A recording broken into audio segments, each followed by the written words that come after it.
Hey everyone, it's me, Sakurai here, and in today's video, so just yesterday, I made a video talking about what content and DLC Sephiroth has introduced in version 10.0 in yesterday's Masahiro Sakurai showcase, and in there was a lot of things we're talking about, but yesterday, now initially the character's release date was supposed to be next Tuesday, December 22nd, but Sakurai announced a brand new event/challenge known as the Sephiroth Challenge, and in there you can fight the character as a boss. That's right, you can fight Sephiroth as a boss character.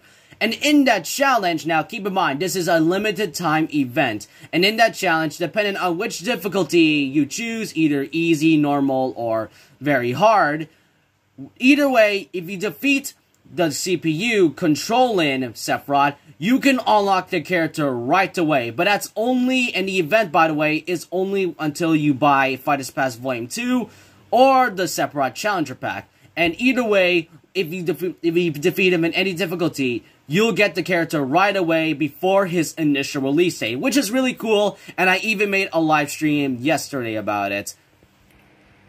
But now let's talk about the main thing about this entire video. In yesterday's Sakurai showcase, there's two things that were barely shown, and I did talk about it in my video yesterday, but I was like running out of breath, and plus I was also tired yesterday from the whole like live streaming thing, and I didn't really have the energy to speak that well, so I'm gonna be clarifying this more.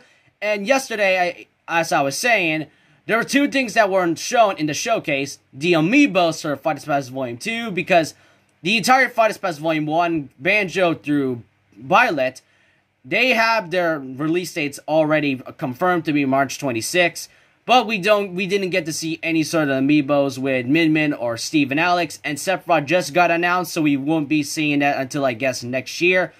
But the other thing is the spirits, because most importantly when it comes to DLC characters are the spirits, and usually they are shown inside the presentation sometimes, such as like, the only character so far that didn't really get their spirits introduced was Min, so Sephiroth is technically the second character, but we did get a good look and a good glimpse at this Final Fantasy spirits coming alongside Sephiroth. And look right here, we get a very good look at the Final Fantasy spirits, but more specifically Final Fantasy VII, which is honestly not surprising given how the fact that Final Fantasy is like one of the most well-known and most overrated games in my opinion. But as you can see here, so I did make a video talking about predicting what content Sephiroth might have, and I was right. It turns out we can get all the characters, the party members, including Vincent and Yuffie, who are optional characters from Final Fantasy VII, and I was right to these characters, so I'm gonna get a 1 point for that, including the Chocobo and Moogle. Well, I technically did not guess Chocobo. I did guess Moogle, but I kind of forgot to mention the Chocobo. But there are some spirits that I really didn't mention, and the only characters that I haven't mentioned, that are like not mentioned in the spirit yet, is Genova. And there are three spirits that are confirmed to be coming, such as Shiva, Rufus, and the Turks, such starting like Rufus himself, and then like the Turks, I forgot their name, but I know one's named like Rude and Reno. And then Chocobo and Moogle, a good look, and as you can see by the battle, it looks like a Mii costume instead, because if you buy the Mii costume, the Chocobo hat, it'll be instead, because depending on, like, for example, when Cuphead was a spirit, it turns out to just be a Mii costume, while in the original, it is only going to be Mega Man. It's very, very different sometimes, and it's kind of confusing. I think it's going to be the same for Geno. I'm not sure why they didn't change Springman though, but I'm not complaining.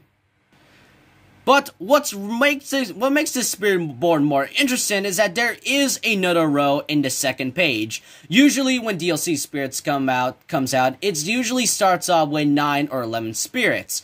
But in the bottom, there is another row right there. So does that mean there's actually going to be more Final Fantasy VII spirits more than just that? Honestly, I expected that to happen, and now that I think about it, when the update comes, could they change, I don't know, maybe Cloud Spirit this time? I want it to be the Tetsuya Nomura this time. I'm glad Final Fantasy VII finally gets the respect it deserves. 9 music, 2 more, another stage, another character, and at least, I'm gonna guess, at least 16, like, I don't know, 16 or 17 new spirits from the Final Fantasy series, and I honestly thought they were going to add characters like from Final Fantasy VIII or anything. Now that I think about it, I think Katar and Black Mage will make a good appearance, but we're just going to have to wait and see once this update, the more recent update with the Final Fantasy Omni/Version 5. But let me know what you guys think in the comment section below. Are you excited to get in these Final Fantasy spirits? I certainly am, and I mostly would personally like to get Vincent more.